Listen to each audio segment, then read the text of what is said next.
I've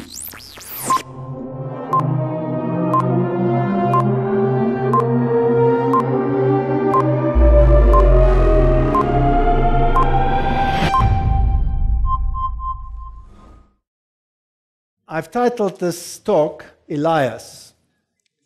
Now, as I told you before, the first time I ever walked into an Adventist church, I looked at them and I said, oh no, God help me. And I wanted to run as far away from them as the East is from the West.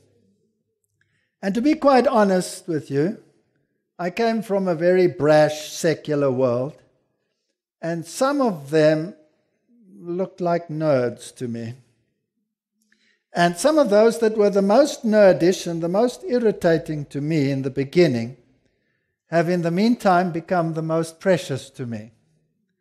So it means that something can change in the human psyche if we permit God to actually do it. But you don't do something like this lightly. You have to have reasons why. Now, Matthew 17:11 said, and Jesus answered and said unto them, Elias truly shall first come and restore all things. So before the Lord will end what is happening on this planet, Elias will first come and restore all things. Does that mean that everything is in a position of being unrestored, being in chaos? Yes. The religious world today is in total chaos and has to be restored. Now, there were a number of Elias or Elijahs. The one is just the Greek form, the other one is the Hebrew form. 1 Kings 18:17 speaks about the first Elijah. And it came to pass when Ahab saw Elijah that Ahab said unto him, Art thou he that troubleth Israel? The message that Elijah brings is not a popular message.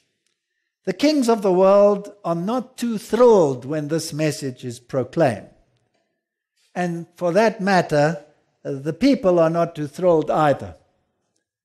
And he answered, I have not troubled Israel, but thou and thy father's house, for thou hast forsaken the commandments of the Lord, and thou hast followed Balaam. So the Elijah message is, you have to be restored to follow and worship God, and not to have a religion of Baal, which you sell as a religion of God. And it's also a question of the restoration of the commandments which lie shattered on the highways and byways. Now, the second time the Elijah issue comes up is in the case of John the Baptist. Matthew 3, in those days came John the Baptist preaching in the wilderness of Judea, saying, Repent ye, for the kingdom of heaven is at hand. So part of the Elijah message is saying that the time is here. The kingdom of heaven is at hand. For this is he that was spoken of by the prophet Elias, saying, The voice of one crying in the wilderness, Prepare ye the way of the Lord, make his path straight. Now, what was the role of John the Baptist? Because Jesus said that if you believe it, Elijah is here. Not the physical Elijah, but the same message that the previous Elijah had preached. But the angel said unto him, Fear not, Zacharias, for thy prayer is heard, and thy wife Elizabeth shall bear thee a son, and thou shalt call his name John. Now here's the job that he has to do, the job description. And thou shalt have joy and gladness, and many shall rejoice at his birth. Does it say all? No. For he shall be great in the sight of the Lord, and shall drink neither wine nor strong drink, and he shall be filled with the Holy Ghost even from his mother's womb. Right from the beginning.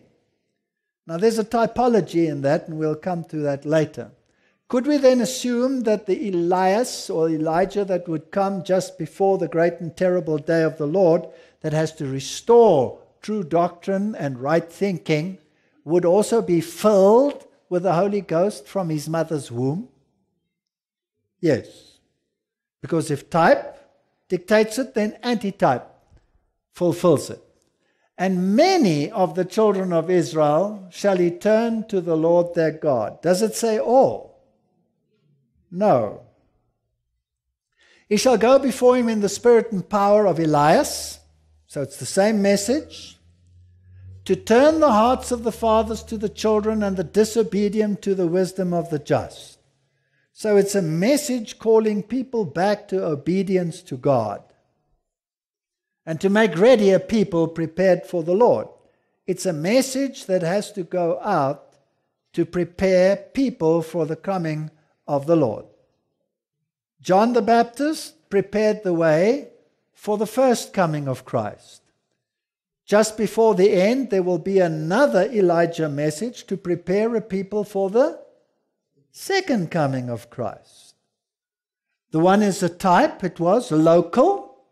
The antitype will be universal. That's how it works. That's how typology works. You always go from small to great. The lamb was the type of Christ. It referred to someone greater, the Lord himself. And he said, someone greater than the prophets, greater than the kings was there. So type is always progressive to a larger reality. Luke 1:76, and thou, child, shalt be called the prophet of the highest, for thou shalt go before the face of the Lord to prepare his way. So people have to be prepared for the coming of the Lord, to give knowledge of salvation. Today, there's more confusion about salvation than there has ever been in the history of mankind. Some people say you are under grace, you don't have to keep the law's been done away with. Others say, no, you have to stick to the commandments and the Messiah has not even come yet. You have all of that on this planet. And total rebellion says, do what thou wilt is the whole of the law. Break every commandment. And then you'll be happy. Through the tender mercy of our God, whereby the day spring from on high has visited us, to give light to them that sit in darkness. So this message has to go to those who have not got any light about Jesus and salvation, in the shadow of death, to guide our feet in the way of peace. And the child grew and waxed strong in spirit and was in the desert till the day of his showing unto Israel. So was he in the prominent places? Was he at the schools of the prophets? No. He was in the desert. Was an obscure voice. Now Psalms 119, 165 says, great peace have they which love thy law, and nothing shall offend them. So when we have to guide our feet in the way of peace, then in which way must we guide it? In the way of obedience to God's commandments. The first Elijah said, it's not I that trouble Israel, it's you and your father's house, because you have forsaken the commandments. The second Elijah said to King Herod, what you are doing is not lawful. You have taken as a wife your brother Philip's wife. She's not yours. You are breaking the commandments. Herodias blew a gasket. And she got her daughter to do a little jig. And so the head of John the Baptist was sacrificed. So it's always calling back to obedience to God's precepts. Now, the book of Revelation reveals the characteristics of the remnant that will preach this type of message. And so we have to take cognizance of it. What does the book of Revelation reveal about the last message to mankind? Jeremiah 6 verse 2 says, I have likened the daughter of Zion to a comely and delicate woman. So God's people have always been compared to a woman, but a pure woman. And the apostates have always been compared to a harlot. Say unto Zion, thou art my people. So God's people are compared to a comely and delicate woman. In the Bible, the bride of Christ is a comely and delicate woman. For I am jealous over you with a godly jealousy, for I have espoused you to one husband, that I may present you as a chaste virgin to Christ. 2 Corinthians 11:2. The church is the chaste virgin. Now in Revelation chapter 12, we read about the woman. Now obviously when God compares his church and his people to a woman, then you have to read the Bible in this context. And the woman fled into the wilderness, where she has a place prepared of God that they should feed her there 1,260 days. Revelation 12:6. Okay, now if you were a Catholic, and in Catholicism this woman would be Mary. But you'd be in serious problems, because when did Mary flee into the wilderness, and did she stay there for 1,260 days? Answer is no. Of course, this is a reference to which time period? It's the time period of papal supremacy from 538 AD to 1798, when the Church of God was persecuted. And the Church of God, and there were Sabbath keepers, by the way, the Waldensians, the Albigenses, they were Sabbath keepers. The church in the East and the Celtic Church, they were Sabbath keepers. So they were persecuted. And they fled to the solitary places, to the wilderness. And God had prepared that place so that his message shouldn't die out. And for 1,260 years of persecution, they were in the wilderness. And when the dragon saw that he was cast unto the earth, he persecuted the woman which brought forth the man-child. And to the woman were given 2 wings of a great eagle, that she might fly into the wilderness, into her place, where she is nourished for a time, times, and half a time, from the face of the serpent. Now there's another Hebrew parallelism, the same story repeated in another framework.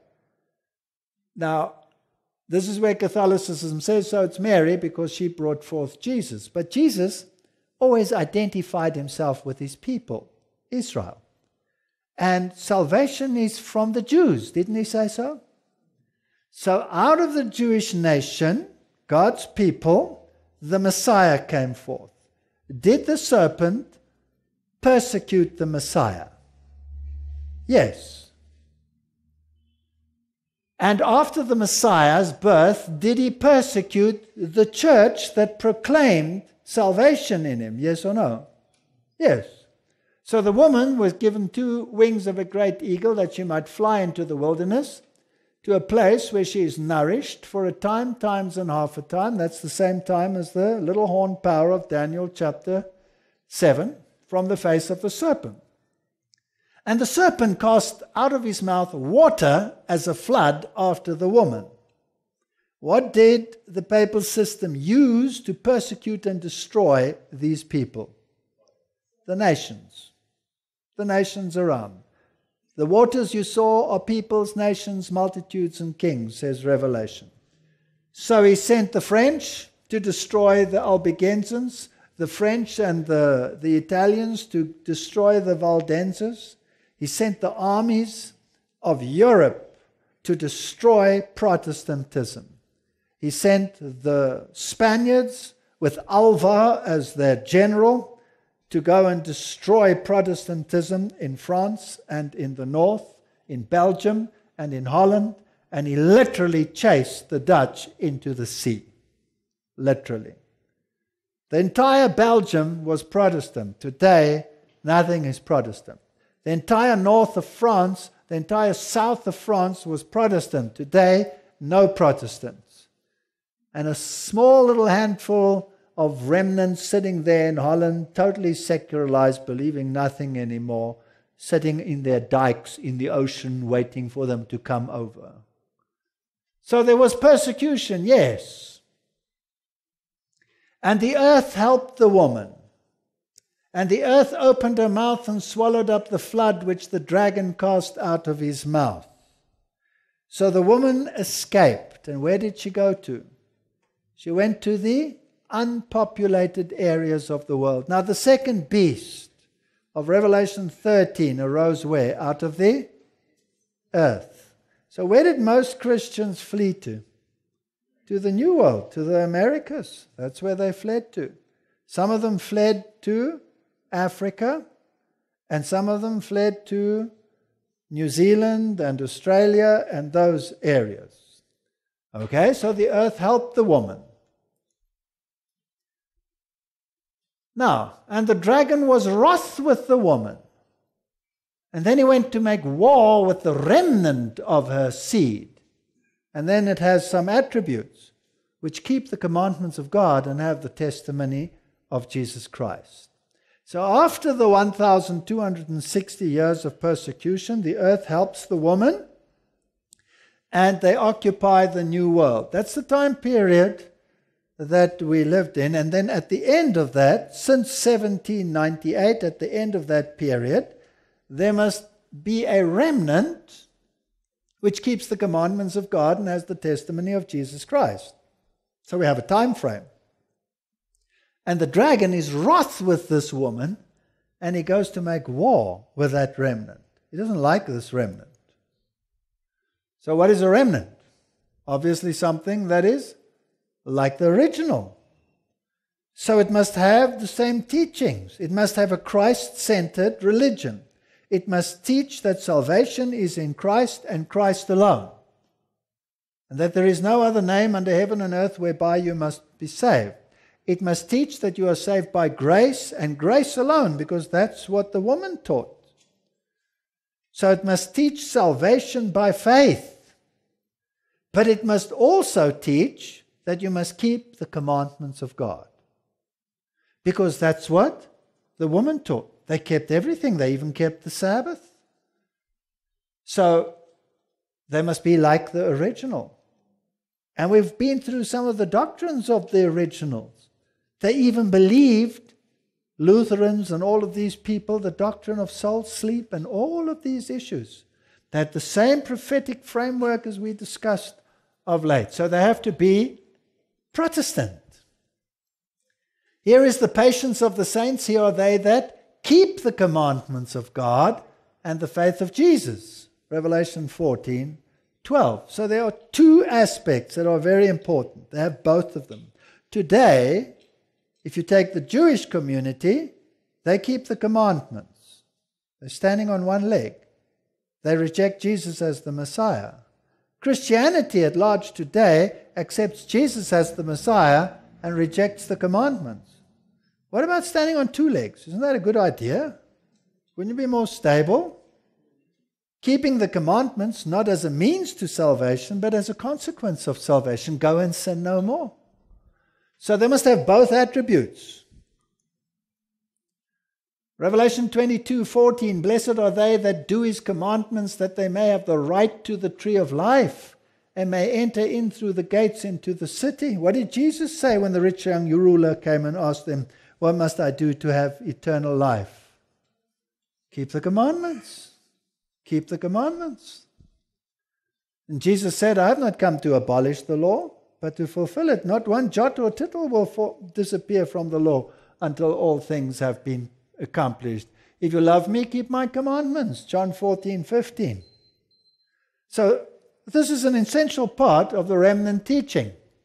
So the two distinguishing characteristics of God's remnant church is it keeps the commandments of God.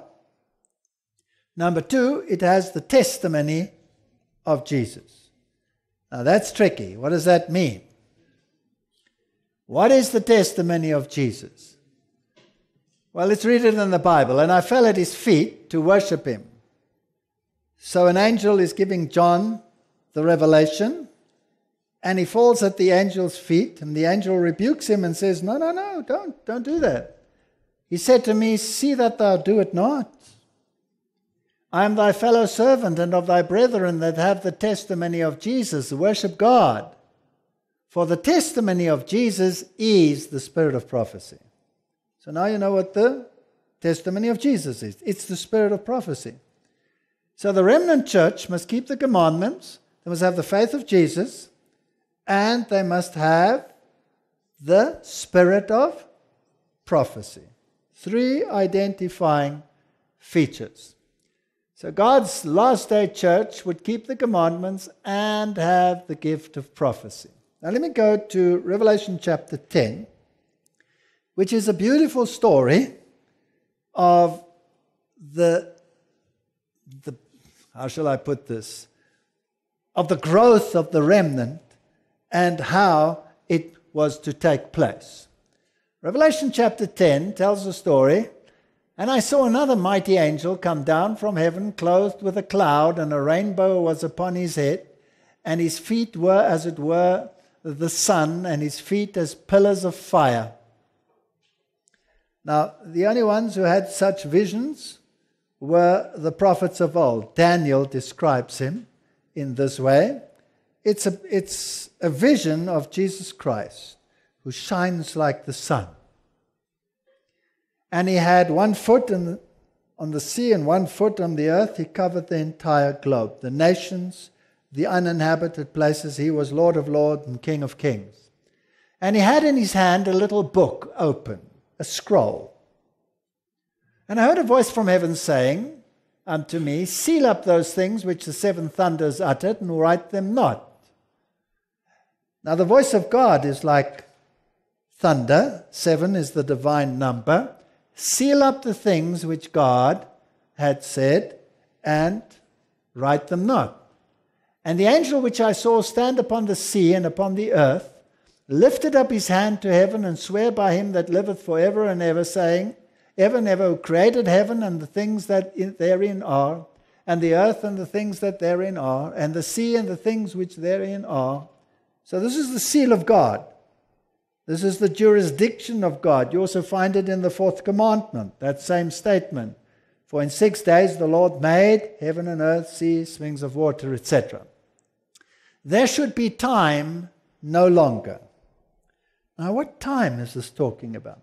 So here he is, and he has an open scroll in his hand, and he talks about a sealing that was not to be written, that God had said, but that was not to be revealed. And then it says there should be time no longer. Time no longer. Now the only prophecy in the entire Bible that is sealed is the last portion of the prophecy in Daniel chapter 8. And that is the prophecy which says, unto 2,300 days, then shall the sanctuary be cleansed. Now this is a complicated prophecy that I'm not going to deal with in this lecture. It's in a whole lecture all by itself. But it has a starting point, and it says when it is to begin. From the issuing of the decree to restore and rebuild Jerusalem. And that decree went out in 457 BC when Artaxerxes made the decree that Jerusalem was to be inhabited and restored as a political entity. And then follows a prophecy which is messianic and gives the time period when the Jews would be the ones to propagate the message of salvation, and when that time period would end, and precisely when the Messiah would come, and precisely when the Messiah would die, and it works perfectly. There is no movement in this prophecy.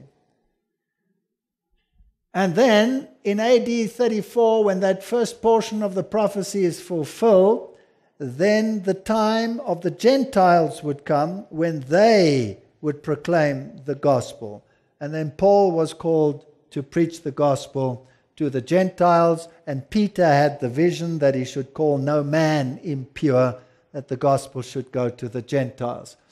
And the full length of the prophecy is 1,300 days. So being day years, it would end in 1844. It cannot be anything else but day years. Otherwise, the entire first part of the prophecy, which is messianic, wouldn't be fulfilled. And as it is fulfilled to the letter by Jesus Christ. Because in 27 AD, Jesus started his ministry. Bang on time. And 3.5 years later, as according to the prophecy, he died. And 3.5 years later, at the stoning of Stephen, the message went to the Gentiles. So the rest of the prophecy must also be true. And it brings us to a weird date, which is 1844. Now, 1844 is a fascinating date in world history. It is the final culmination of all isms to attack the reality and the truth of God's word. Everything happened in 1844. The theory of evolution, Charles Darwin's book, Origin of Species, 1844, says so in the foreword, 1844. Communism. And communism started by excluding all things religious and all things pertaining to religion and Jesus Christ. So it was an atheistic system. And that happened in exactly 1844. All the other isms that we have, all the existentialisms, and then Spiritism, with the Fox sisters, with the rapping, 1844. Spiritualistic, religious, secular, political, all of these systems started in 1844. And at the same time, as the message goes out, God is not the creator, we need political systems that exclude God from our political systems. At the same time, a message goes out. Now, the angel says, go and take the little book, which is open in the hand of the angel. Now, when Daniel received this vision, he didn't understand it. So he said to the angel, I don't understand it. And he was thinking about the vision. And then he prayed and he fasted about the vision. And then God revealed to him most of the aspects of the vision.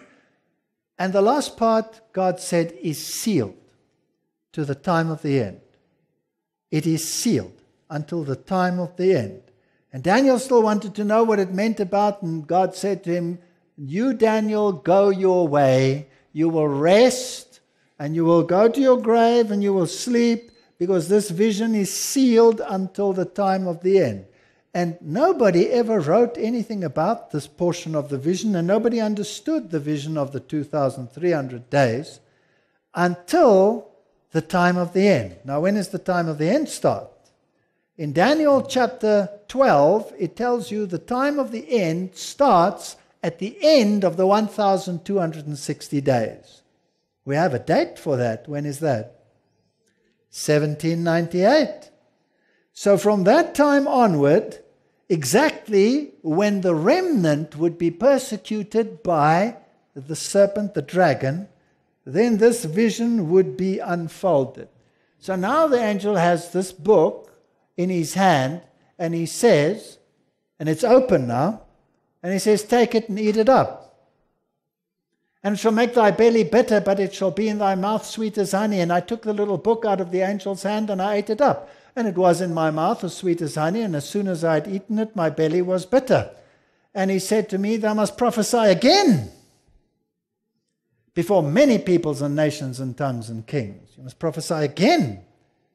So maybe they thought, oh, the book is open. We're in the time of the end. It's all over. Prophecy and time for preaching is over. But he gets a message, no, you must prophesy again to many peoples, nations, tongues, and kings. Now, what does all this mean?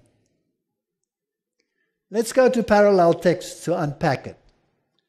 Jeremiah 15:16. Thy words were found, and I did eat them. And thy word was unto me the joy and rejoicing of mine heart, for I am called by thy name, O Lord God of hosts. So here we have the idea of eating God's word. Ezekiel makes it even clearer. And he says, and he said unto me, Son of man, cause thy belly to eat, and fill thy bowels with this roll, this book scroll, that I give thee. Then did I eat it, and it was in my mouth as honey for sweetness. And he said unto me, Son of man, get thee unto the house of Israel, and speak with my words unto them. Okay, so what does it mean to go and eat the scroll. It means to internalize the message, and then this message, as you begin to understand it, is sweet as honey. And when it happened to Ezekiel, there was only sweetness. I did eat it in my mouth. It was as sweet as honey. And then he said to me, Son of man, get thee unto the house of Israel and speak with my words unto them. So this message that is sweet to the prophet must be preached to the house of Israel. Was it always comfortable and sweet for them? No. They sawed Isaiah in half. But the remnant has another story. He eats the scroll and it's sweet as honey. He internalizes it, he understands it, but something happens to it. What happens to it? It turns bitter in the stomach. And then he is told, you must prophesy again. Here, Ezekiel is just told, what is sweet, go and teach it. But there they are told, after the bitterness, no, you must prophesy again. Now, did it happen before that a bitter experience, as a consequence of your concept of your understanding of the Word of God, led to a total disappointment, dejectedness, and a bitter feeling of remorse and sadness? Yes. God used it after the crucifixion. So, what happened here? Here were the disciples, and they had expected the kingdom of God, because that was their sweet understanding. Jesus would announce himself as the Messiah. After all, he'd just come in riding on a donkey, being hailed as the Messiah. And instead of being the Messiah, he was dead on a cross. And their entire world picture was shattered. And here are two of them walking sadly to Emmaus, contemplating this issue. And as they're walking, someone appears between them and starts expounding the scriptures.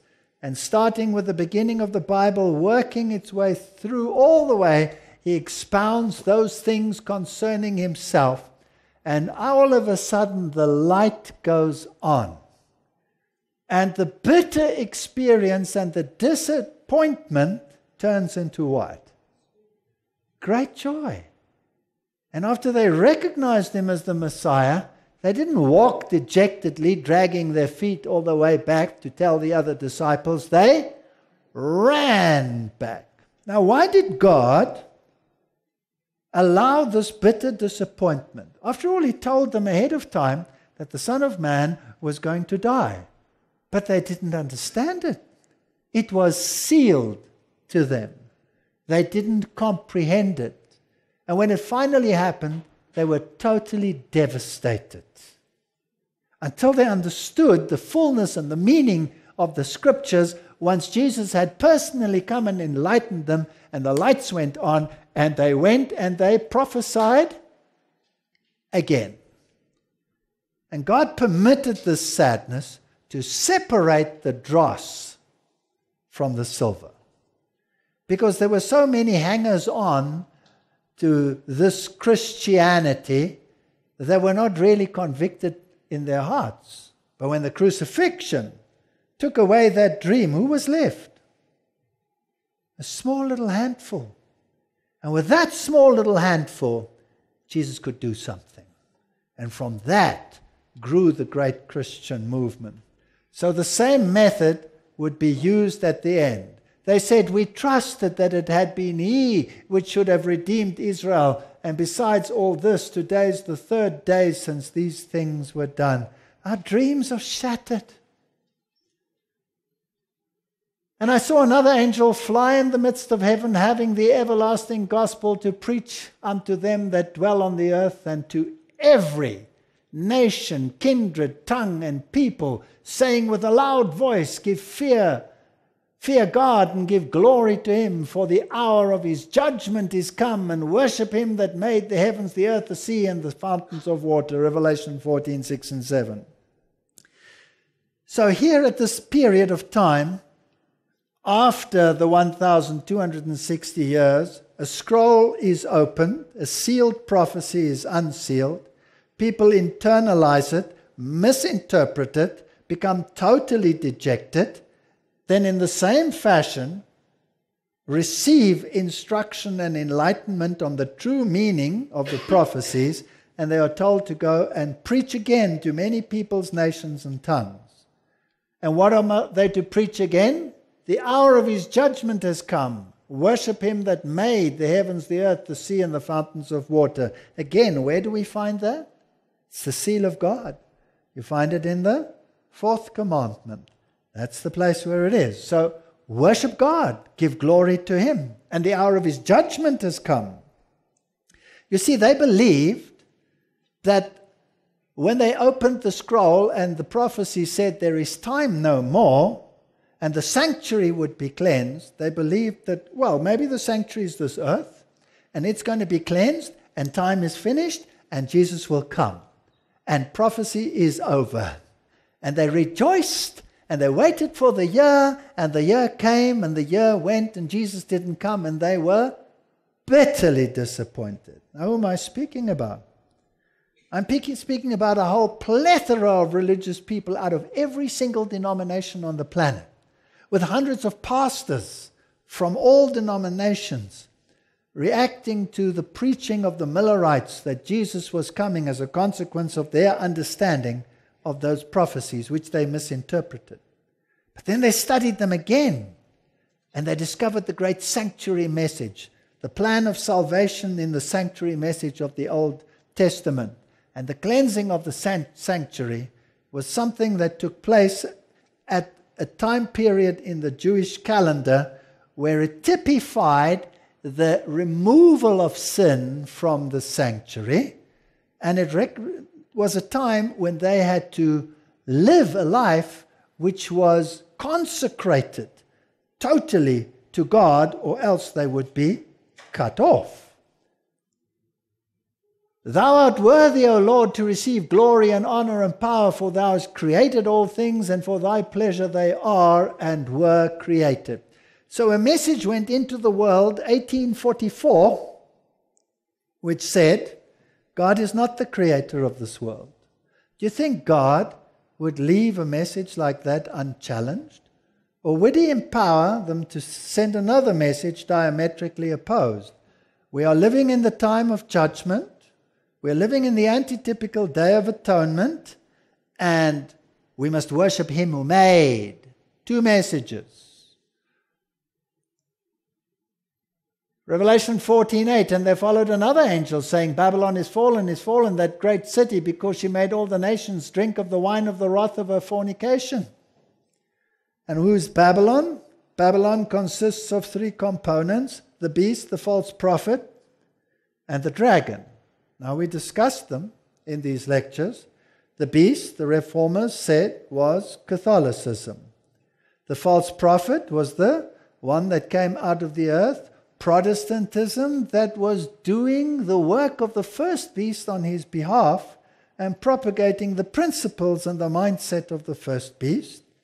And dragon worship is everything that is occult in the world, which would include all the isms. So they're fallen. Don't accept them, because they have made the nations drink of the wine of the wrath of her fornication. This is apostasy towards God. And the wine is the false doctrine which they have internalized. So that's another message. And the third angel followed, saying with a loud voice, if any man worship the beast and his image and receive his mark in his forehead or in his hand, the same shall drink of the wine of the wrath of God, which is poured out without mixture into the cup of his indignation, and he shall be tormented with fire and brimstone in the presence of the holy angels and in the presence of the Lamb. In other words, whoever does not willingly accept the plan of salvation and accepts rather to follow the dictates of the beast will die as a consequence, will be destroyed in the final fire of destruction. Now, who preaches this message in the world? There's only one denomination that preaches it. Only one in the entire world. Here is the patience of the saints. Here are they that keep the commandments of God and the faith of Jesus. Please note, it doesn't say the faith in Jesus. It says the faith of Jesus. Now, the faith of Jesus obviously includes the faith in Jesus, but it's much more. The faith of Jesus was such that he willingly went like a lamb to the slaughter and died for you and me. So if we have the faith of Jesus, we must have that same faith. We must be willing to die for what we believe in. That's quite a powerful faith. And they keep the commandments of God. And they preach the three angels' messages. The hour of his judgment has come. Babylon is fallen. And the mark of the beast. Fascinating. It also has to be a worldwide movement because it has to preach to whom? Every nation, tribe, and people. And this gospel of the kingdom shall be preached in all the world for a witness unto all nations, and then shall the end come. It must also have a separating message and not a unification message, because Revelation 18:4, which is a repetition of the second angel's message about Babylon being fallen, says, "Come out of her, my people, that you be not partakers of her sins," and sin is transgression of God's law, "and that you receive not of her plagues." And 2 Corinthians says the same thing, "Come out from among them and be separate, says the Lord, and touch not the unclean thing, and I will receive you." So it's a separating message. Now, in the same period, when this message goes into the world, Freemasonry goes into the world, spiritualism, theosophy, which is the counterfeit of this message, goes into the world. Many false prophets arise. The Mormon movement is instituted. Jehovah's Witnesses, Christian Science movement. And the interesting thing is, if you want to study the history of the Jesuits and how they move, you will find them involved in all of these. You'll find them involved in all of these. Mormonism by the Jesuit de Smet, etc., etc. Now, what does the word ecumenical mean? It comes from the Greek term oikomena, which means the whole inhabited world, coming together in unity, but excluding Jesus Christ. So you have a counter message which says, no, come out and be separate, because there's no other way whereby you can be saved. As the priest J. Cornell put it, the final object of ecumenism, as Catholics conceive it, is unity in faith, worship, and the acknowledgement of the supreme spiritual authority of the Bishop of Rome. If you're a Protestant, if you're like the woman that fled into the wilderness, and the remnant has to be like her, then she cannot go along with us. She has to be separate from it. And the problem is, all the world wandered after the beast. So you have two camps. You have the camp that is aligned with the beast, and you have this other one with this unpopular message. They're not going to be very welcome. Malachi 4:5, "Behold, I will send you Elijah the prophet before the coming of the great and dreadful day of the Lord." So just before the Lord comes, there will be this Elijah. Now, just like John the Baptist wasn't a literal Elijah, just in the same way, the antitypical Elijah won't be a literal Elijah. But he'll have attributes. Would you agree that he has to keep the commandments of God? Would you agree that he has the testimony and the faith of Jesus Christ, and the testimony is the spirit of prophecy? Would you agree that he arises out of a great disappointment sometime after 1798? Because that's when the remnant is persecuted by the dragon. And that this organization, whatever it is, has to preach the three angels' messages. Because that's the message that comes immediately after the statement, "You must prophesy again to many peoples, nations, and languages." And the three angels' messages are to be told to many peoples, kings, nations, and languages. And it has to be a worldwide movement. Now, who qualifies today? Who qualifies today? You can search the planet. Thou shalt be called the repairers of the breach, the restorers of paths to dwell in.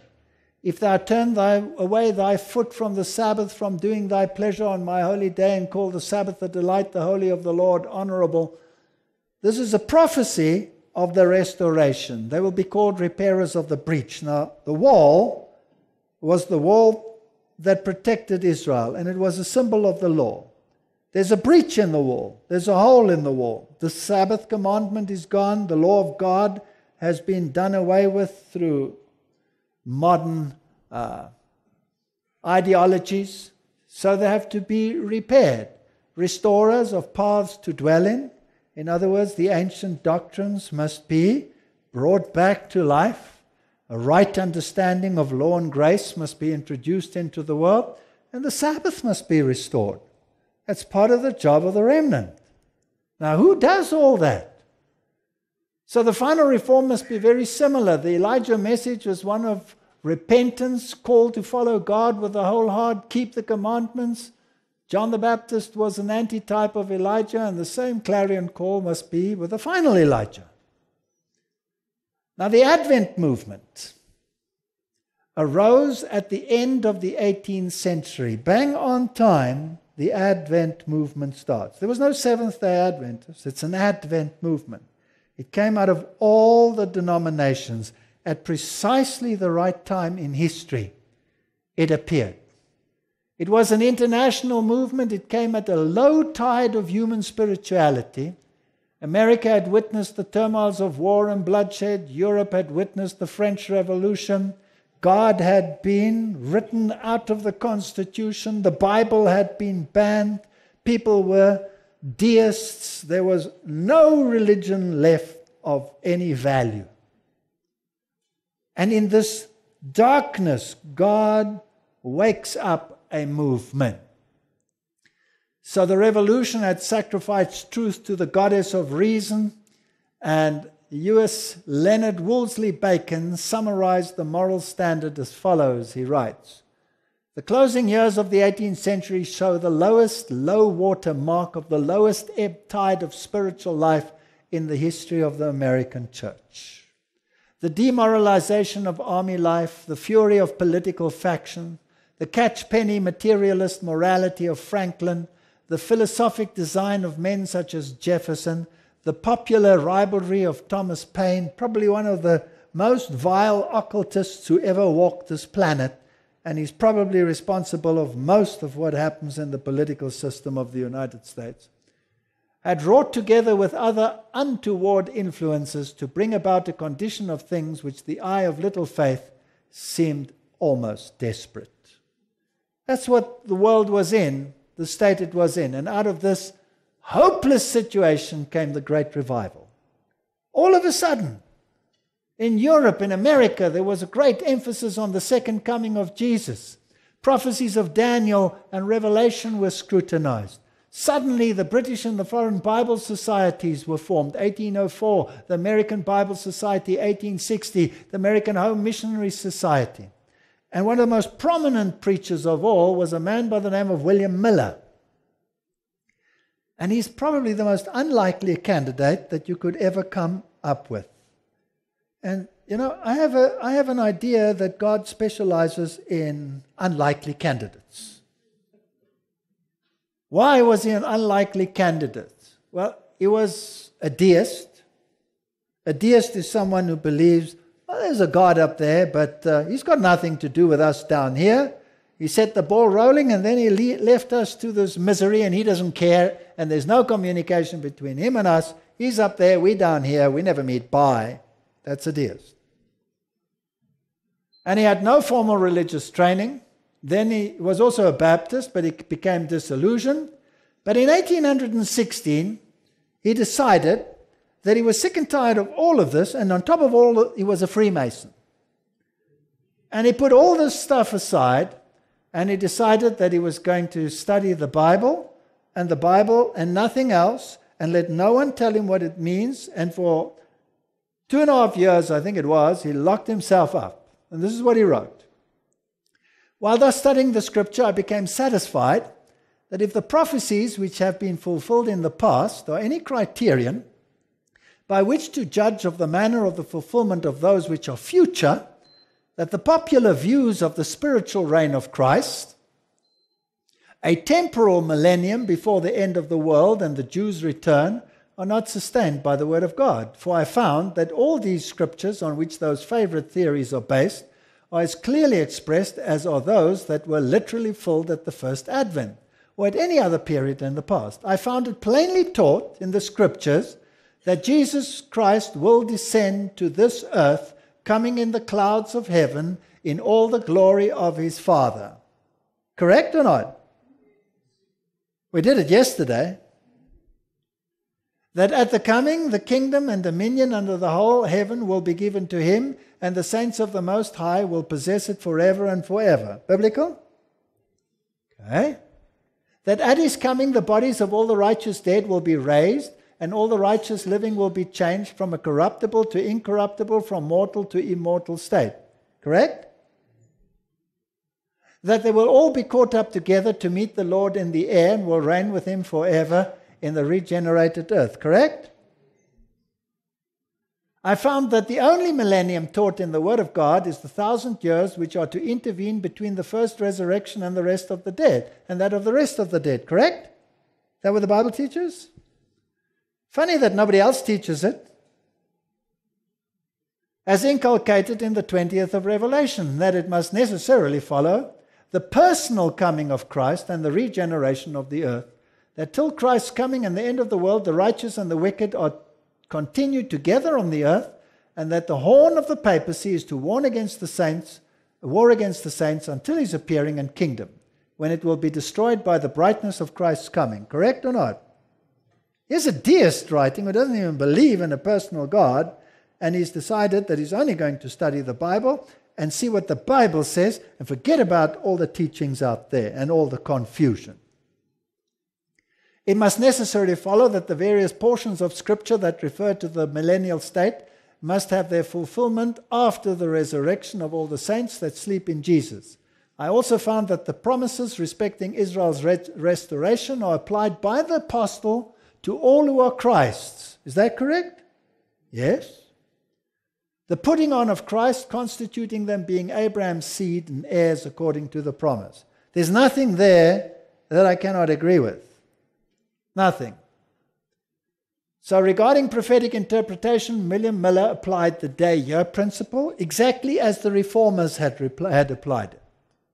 And he studied the 2,300 days, and he came to the conclusion that if the first portion was right, well, then I was thus brought in 1888, at the close of my 2 years' study of the Scripture, to the solemn conclusion that in about 25 years from that time, about 1843, later he realized there was a year missing and he made it 1844, all the affairs of our present state would be wound up. Samuel Snow later emphasized the autumnal Jewish 7th month, Tishri, and they came to the conclusion that this is where the prophecy starts, that's where it ends, and they came up with the date 1844, and it turned out to be a vast disappointment. Now, one of the things against William Miller is that he was a Freemason. Yes, he was a Freemason. But this is what he wrote. There's his own handwriting with his own signature, and this is what he wrote. I, William Miller, feeling willing to do everything that the gospel may permit me to do, to conciliate the feelings of my brethren in Christ, to hereby renounce my connection with the institution of Masonry, and again to have no fellowship with any practice that may be incompatible with the Word of God amongst Masons. So he resigned. So just because he was a deist, just because he was a Mason, does that mean God can't use a person like that? Wasn't Tyndale a Roman Catholic priest? Wasn't Martin Luther a Roman Catholic priest and theologian? Wasn't Walter Veith an occultist and an atheist? And a Catholic. That's confusion for you. Miller's preaching led to the Great Advent Awakening, which had preachers like Josiah Litch. He was a Methodist minister. Charles Fitch, former pastor of the Congregational Church. Himes, pastor of the Second Christian Church. So it was all denominations. Now look how he preached. They published a magazine, Midnight Cry, and they had 10,000 copies were distributed per day.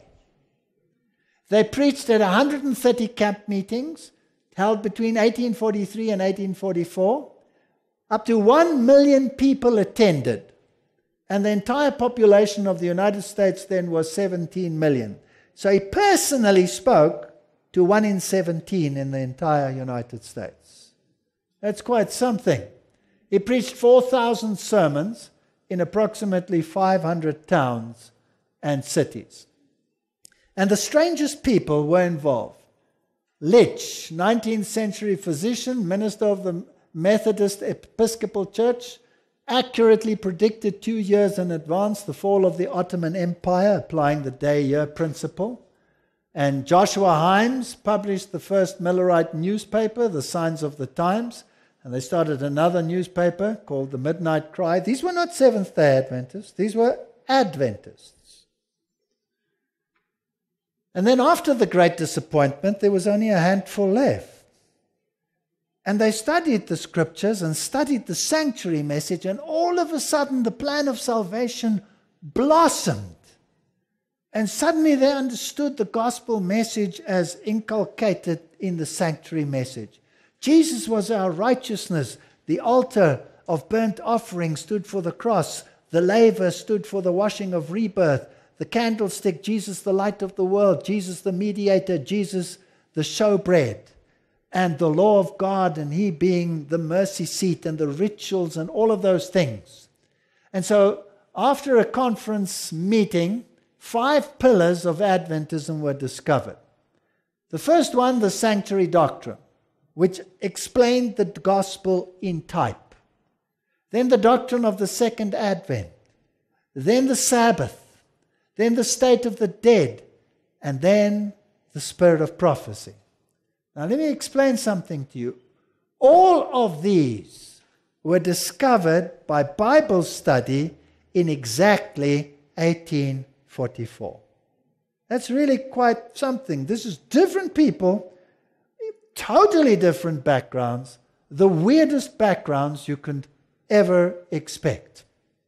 And later to this, a health message was added, which strengthened the right arm. Now, there were 2 people that were also involved, and one of them was James White. He was born on the 4th of August, 1821, and he married a lady called Ellen Harmon, and Ellen White suffered a facial injury when a stone was thrown by a classmate when she was 9 years old, and these 2 have the most amazing story that you can imagine. This little girl, 9 years old, struck by a stone, so it's 3 years of schooling. And then she ended up half paralyzed on one side, and she could no longer attend school. And she became the greatest female author that has ever existed. She has written more books on religion and Jesus Christ than any other author, female author, in history. Her husband has even a weirder story. James White was born with a defect, an eye defect. He was squint, incredibly squint. His eyes were like this. And his left eye could only see the right wall, and his right eye could only see the left wall. So he went to school when he was 6 like everybody else, but he couldn't see the blackboard, he couldn't see anything. The teacher put him in the front row and said, "You sit there," and he still could see only the 2 side walls. So eventually they said to him, "You'll have to leave school and go and help your father on the farm." He was very disappointed, and he went and farmed, and he stayed that way until he was 19 years old. And when he was 19, he was sick, and he had a very high fever, and they thought he was going to die. And when he recovered from the fever, guess what? His eyes were straight. And he was so excited, and he said to his father, I want to go to school. And the father said, you're insane. You'll look like an idiot with all the little 6-year-old boys. You're 19 years old. Get over it. But he spoke to his mother, and mothers have a way with fathers, even if they're tough. And eventually they convinced themselves, and James White went to school. And guess what? Within 1 year, he had caught up with the entire curriculum up to the final standard, which would be matric today. He became an expert in language and writing, in mathematics, in algebra. He was so brilliant that they decided to make him the teacher for the next year in the school. That's quite an amazing story, isn't it? And from there on, he started preaching, and he became one of the great preachers. Now, prophecy. Ellen White received visions, and she didn't want these visions. She wrote, after I had the vision and God gave me light, he bade me deliver it, but I shrank from it. I was young, and I thought they would not receive it from me. So here was this young girl who hadn't had any formal training after the 3rd grade, and she was 17 years old now, and she received these visions, and she wouldn't deliver them. Revelation 10:9, and I went unto the angel and said to him, give me the little book. And he said, take it, eat it. And it'll make your belly bitter, but it shall be in your mouth as sweet as honey. And I took the little book out of the angel's hand, and I ate it up. And in my mouth it was as sweet as honey. And as soon as I had eaten it, my belly was bitter. And he said to me, you must prophesy again before many peoples, nations, tongues, and kings. This history was fulfilled to the letter in this Advent movement. She wrote the first angel's message of Revelation 14, announcing the hour of God's judgment and calling upon men to fear and worship him, was designed to separate the professed people of God from the corrupting influences of the world and to arouse them to see their true condition of worldliness and backsliding. In this message, God has sent to the church a warning which, had it been accepted, would have corrected the evils that were shutting them away from him. So here was a prophetic gift that helped this first little group. And these are the people that were involved in the early movement. You had James White with his squint eyes and no education until 19, then becoming brilliant. You had Ellen White with a stone against her head, lame on one side. And then you had J.N. Andrews. J.N. Andrews quit school when he was 11. He was self-taught. He spoke 7 languages. He could read the Bible in all 7 languages as well as recite the New Testament from memory. He began to observe the seventh-day Sabbath at the age of 17 and began to work as a minister at the age of 21, and at 22 he was member of the publishing committee. Unbelievable people. Uriah Smith, what a fascinating individual. He lost his leg in 1844 when he was 12 years old. In those days, when they gave you a false leg, you got one like Captain Hook, a wooden leg, and you walked like this for the rest of your life. This was too slow for him. So this boy sat down and he designed his own leg with a movable ankle and a movable knee. And he designed the first prosthesis that is the basis for the one that is used today. And the American military actually took that patent up and used it for all its people. So he lost it when he was 12 years old. Then he designed this leg so that he could get around. By 20, he joined the Adventist movement. By the age of 21, he was in the publishing work. Loughborough. He pioneered selling the Adventist literature. He brought out the handbook on health. He was a health freak. And so he introduced the health message. Now the question is, did the Israelites get a health message when God took them out of Egypt? Yes or no? Absolutely. They got a health message. And God gave Moses a vision of what they were to eat and what they were not to eat in order to stay healthy. Do you think God will also give a health message to people coming out of anti-typical Egypt at the end of time. So here the message starts, and it grew. And people like Kellogg. Did you know that the Seventh-day Adventist Church is responsible for changing the entire diet of the Western world in terms of many, many aspects in life? Did you know that? You never even knew it. Did you know that whenever you eat a breakfast cereal, it comes from Seventh-day Adventists? Kellogg was a Seventh-day Adventist. He developed the foods such as Wheat Bix, Post Toasties, granolas, soya milk comes from them. The simple plain peanut butter was developed by Seventh-day Adventists, and Marmite was developed by them as a counter to the meat extracts, which consisted of everything that was strange and wonderful. So, is there anybody here who has not eaten peanut butter in their lives, or not eaten a breakfast cereal in their lives? If so, you've been impacted without you knowing it. The weirdest one, not really the weirdest one, but one of the weirdest one was Joseph Bates. Fascinating man. At 15 years of age, he was a cabin boy. They were actually captured by pirates, and he served as a galley slave for many, many years. You know, when you row these boats inside? Then he escaped. Eventually, he became the captain of his own ship. And his greatest claim to fame is that he could swear more than any other sailor on the planet. And he could spit further than any other sailor on the planet. He smoked like a chimney and drank like a fish.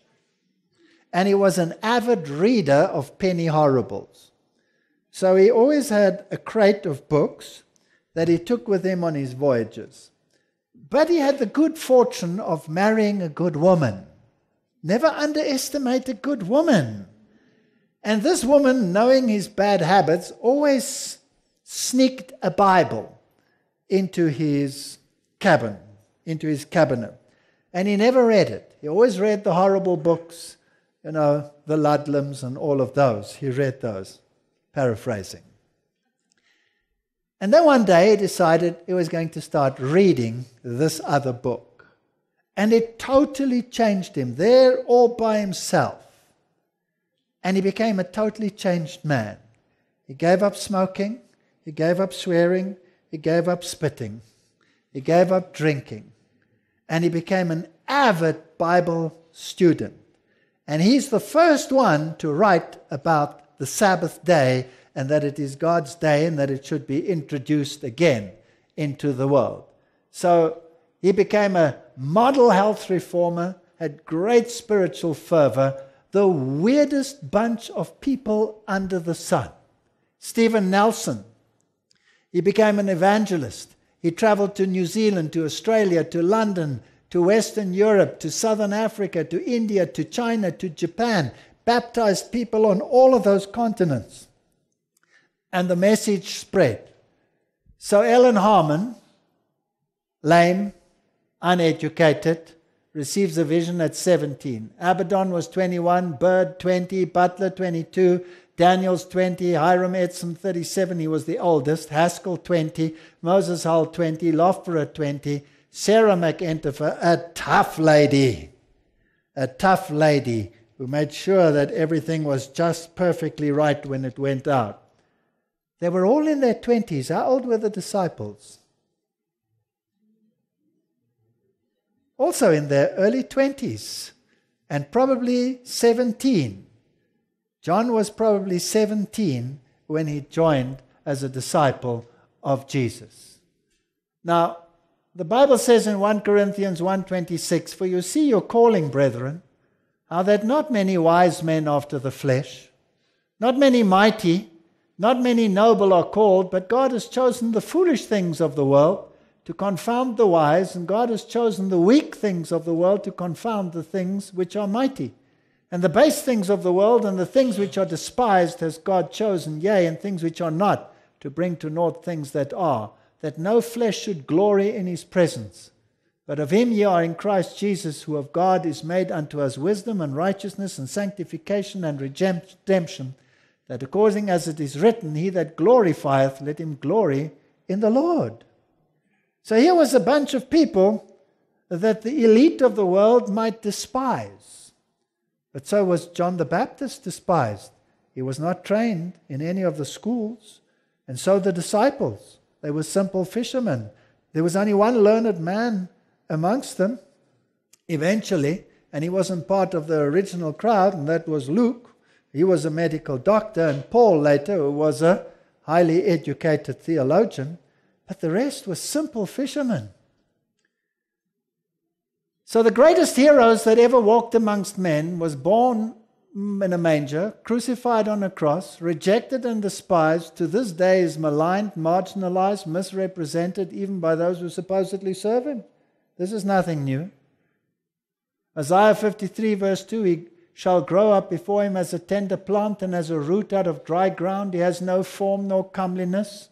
And when we shall see him, there is no beauty that we should desire him. So shouldn't his disciples fall in the same category? He is despised and rejected of men, a man of sorrows, acquainted with grief. And we hid, as it were, our faces from him. He was despised, and we esteemed him not. Now about the midst of the feast, Jesus went up into the temple and taught, and the Jews marveled, saying, How knoweth this man letters, having never learned? This is the way God works. He uses simple people who want to know what God is all about, and he empowers them that in 1 year they catch up on curriculums that other people take 12 years to cover, and then adds a university degree so that he can become the teacher. 1 Corinthians 14:8, for the trumpets give an uncertain sound, who shall prepare himself to battle? So how must this message be given? With a whimper? Cry loud, spare not, lift up your voice like a trumpet. Show my people their transgression, the house of Jacob their sin. So this simple lady wrote, we are standing on the threshold of great and solemn events. Prophecies are fulfilling. The last great conflict will be short but terrible. Old controversies will be revived, new ones will arise, the last warning must be given to the world. There's a special power in the presentation of the truth at the present time. How long will it continue? Only a little while. If ever there was a crisis, it is now. Decided effort should be made to bring the message for this time prominently before the people. The great work of the gospel is not to close with less manifestation of the power of God than marked its opening. The prophecies which were fulfilled in the outpouring of the former rain at the opening of the gospel are again to be fulfilled in the latter rain at its close. There's going to be a message. God is not going to leave the world unwarned. Before the flood there was a Noah. Before the coming of the Lord there'll be a message. We then, as workers together with him, beseech you also that you receive not the grace of God in vain. We're talking about grace, to find mercy and to find grace to help in time of need. We need to develop biblical faith. And then, as workers together with him, beseech you also that you receive it not in vain. Did you know that there are only 2 truly worldwide religious movements in the world? Only 2. And this over here is the American Bible Society and Church Missions document, which lists every single denomination on the planet and tells you where they are distributed. Only 2 are worldwide. Guess who they are? Catholicism and Seventh-day Adventism. The only 2. Now let's see what Catholicism says about the issue. It's not the creator of the universe in Genesis 2:1-3, but the Catholic Church that can claim the honor of having granted man a pause to his work every 7 days. We saw that text. Reason and common sense demand the acceptance of one or the other of these alternatives. Either Protestantism and the keeping holy of Saturday, or Catholicity and the keeping holy of Sunday. Compromise is impossible. So what they're saying is they're speaking like George Bush. You're either with us or you're a terrorist. That's what he said, didn't he say that? That's what he said. Let's see how far they will say this. Sunday is therefore to this day the acknowledged offspring of the Catholic Church, a spouse of the Holy Ghost, without a word of remonstrance from the Protestant world. You may read the Bible from Genesis to Revelation, you will not find a single line authorizing the sanctification of Sunday. The Scriptures enforce the religious observance of Saturday, a day we never sanctify. This is Cardinal Gibbons speaking. So here's the Catholic Church making a very bold statement. And then they say, Sunday is purely a creation of the Catholic Church. It is a law of the Catholic Church alone. And the observance of Sunday by Protestants is a homage they pay in spite of themselves to the authority of the Catholic Church. Pretty arrogant, eh? Will they go further? Yes. The Catholic Mirror. The Protestant says, how can I receive the teaching of an apostate church? How, we ask, have you managed to receive a teaching all your life? In direct opposition to your recognized teacher, the Bible on the Sabbath question. And those who follow the Bible as their guide, the Israelites and the Seventh-day Adventists, have the exclusive weight of evidence on their side, while the biblical Protestant has not a word in self-defense for the substitution of Sunday for Saturday. So now they start mentioning the Adventists. Let's see what else they say about them. They say the Adventists are the only body of Christians with the Bible as their teacher who find no warrant in its pages for change of day from the 7th to the 1st. Hence their appellation, Seventh-day Adventists. So it's not just a name, it's a name with a meaning. It means we keep the law of God, including the seventh day, and we believe in the soon coming of Christ, the advent of Christ. Question box. This is an answering box official from the Roman Catholic Church. The Catholic Church changed the observance of the Sabbath to Sunday by right of the divine infallible authority given to her by our founder, Jesus Christ. The Protestant, claiming to be the Bible as the only guide of faith, has no warrant for observing Sunday, and in this matter the Seventh-day Adventist is the only consistent Protestant.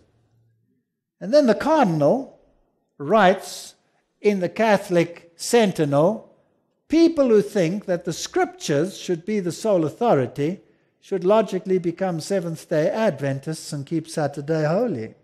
This is the Catholic Church writing. This is the Catholic Church. And then Rome issued its challenge in 2003 again and said most Christians assume that Sunday is the biblically approved day of worship. The Roman Catholic Church protests that it transferred Christian worship from the biblical Sabbath Saturday to Sunday, and that to try to argue that the change was made in the Bible is both dishonest and a denial of Catholic authority. We've been through this. If Protestantism wants to base its teachings only on the Bible, it should worship on Saturday. And then what does it say? What does the editor say to this? He writes, the challenge issued by Rome over 100 years ago remains. Either the Catholic Church is right, or the Seventh-day Adventists are right. There can be no other choice. And then they unpack it and they say if you choose neither, then the whole doctrine of sola scriptura collapses. And with it the pillars upon which all of Protestantism stands. And what one has left is an invented religion, an invented God, an invented set of beliefs that suits man's purpose and not the Creator's. Like Satan and Luther before them, Protestants have spoken the creed in action and in thought, if not in word, I will not serve. So they don't like Seventh-day Adventists, but they admit that you have, if you want to be sola scriptura, you have to choose one or the other. You're either with them or you're with the Adventists.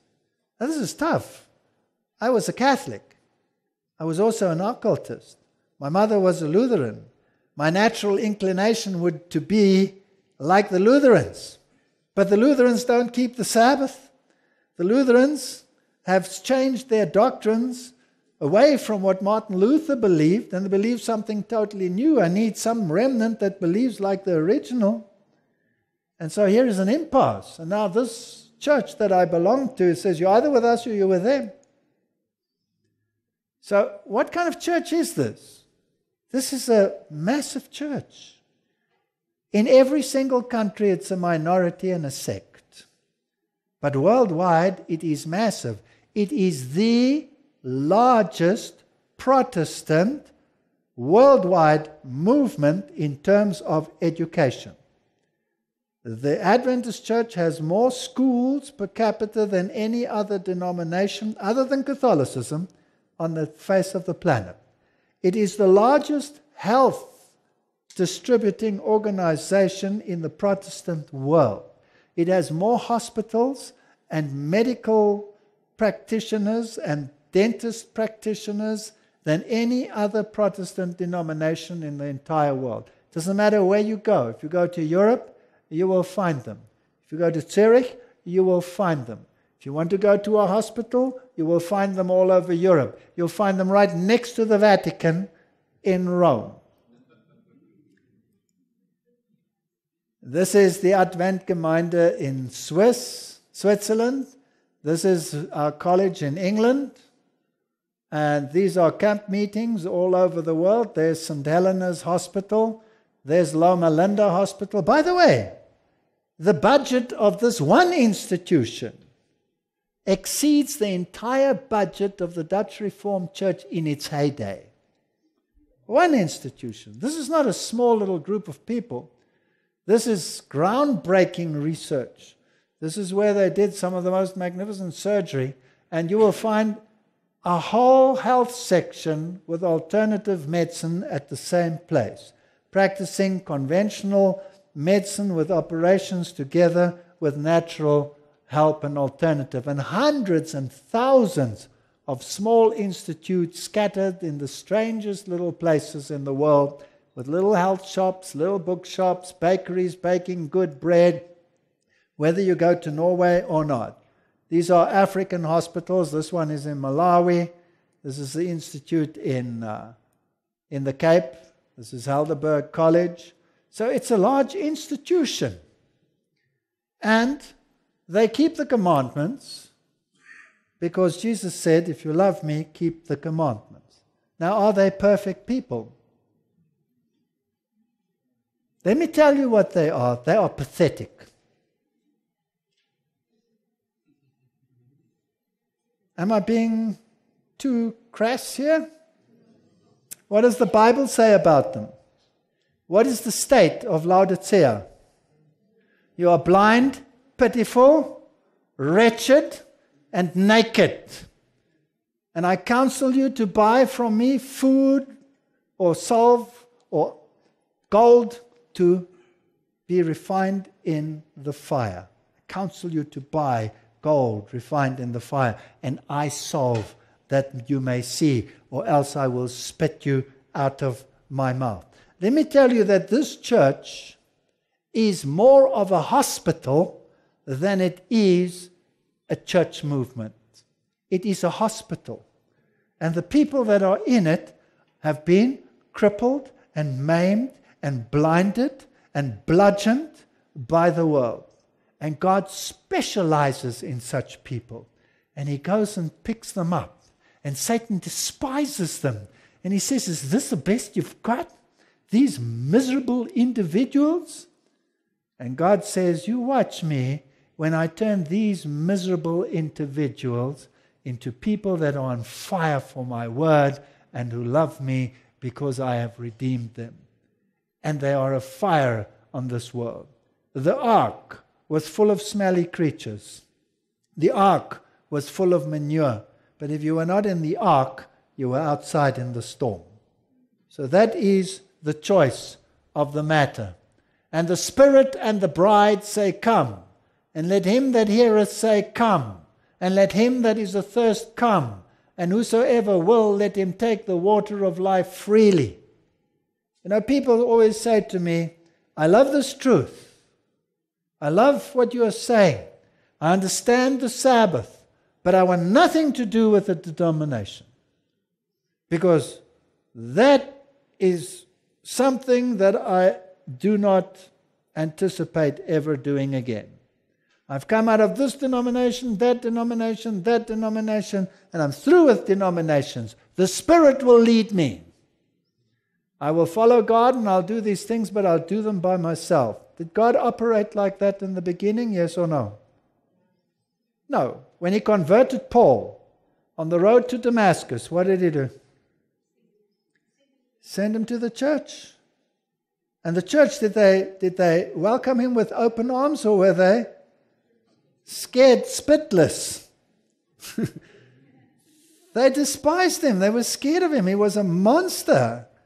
Here was this terrible persecutor, and now he was suddenly in the church. And he had to submit themselves. This Paul, this learned man, had to submit himself to these simple people. And God used Paul mightily, but he sent him to the church. And the Bible says, and they were added to the church daily. God is a God of order. And this text doesn't say, and the Spirit says, come. This text says the Spirit and the bride says, come. Because God does nothing separate from His people. If you're looking for perfection, you won't find it here. If you're looking for saints, you might think they are all saints in the beginning, but you'll find out that there are people with weaknesses who struggle with the issues of life like everyone else. But they have one thing in common: they love the truth. Otherwise, they wouldn't be here. And so that is my invitation to you. I also struggled when I came to this church. I struggled like you cannot believe. They had to drag me in here feet first. Not physically, but prophetically. And when I'd exhausted all the possibilities, I realized this is where the truth is being preached, where the message is being taught, and whether the people in it are perfect or not, some apostate or not, doesn't matter. This is the official church teaching, the official church doctrine, and it's biblical, and I'm going to run with it. And I invite you, if you find the opportunity in your heart to study these things and to see if the definitions of the bride fit, to think about these things. Rome says, you're either with them or you're with me. There's no other choice. And I can guarantee you some good news. There's a clash coming. And you will be on the pathetic side of the clash, outnumbered like you cannot believe. But if you could open your eyes and look at the hilltops behind you, you would see angels, billions of them, that stand on the side of right. The majority does not necessarily follow the dictates of the Lord. On the contrary, they normally do the opposite. May God bless you as you contemplate these things, and thank you very much for listening.